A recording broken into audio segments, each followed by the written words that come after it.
ଗୋଟିଏ ପୁଅ ଚାକିରି କରୁ କିମ୍ବା ଯେକୌଣସି କ୍ଷେତ୍ରରେ ସେ କାମ କରୁ, ସେ ତା ଫ୍ୟାମିଲି ଚଳେଇକି ନିଜେ ରାଜା ଭଳିଆ ରହିକିରି ତା ସ୍ତ୍ରୀକି ରାଣୀ ଭଳିଆ ରଖିବା ପାଇଁ ଚେଷ୍ଟା କରିବ।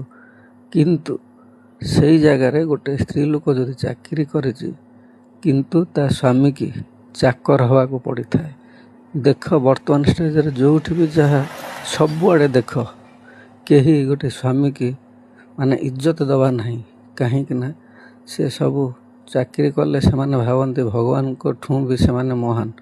ଏଇଟା କଲ ସେଇଟା କଲ ଏମିତି ଗୋଟେ କାମ ତାଙ୍କୁ ନଗେଇଦେବେ, ଦେଖିବ ସେ ସବୁ ସେମାନେ ତାଙ୍କ ଘରର ଚାକର କି। କିନ୍ତୁ ଗୋଟେ ପୁଅ ପାଖରେ ସେମିତି ନାହିଁ। କାହିଁକିନା ସେଇଥିପାଇଁ ତ ଗୋଟେ ଝିଅ ଆଉ ଗୋଟେ ପୁଅର ଆକାଶ ପାତାଳ ଫରକ ଏଇଥିପାଇଁ ଥାଏ। ଗୋଟେ ପୁଅ ହେଉଛି ସବୁଠାରୁ ମହାନ ହେଇଥାଏ। କାହିଁକିନା ସବୁ ଚଳେଇକିରି ନିଜ ସ୍ତ୍ରୀକି ବି ସେ ଦେଖେ, କିନ୍ତୁ ଗୋଟେ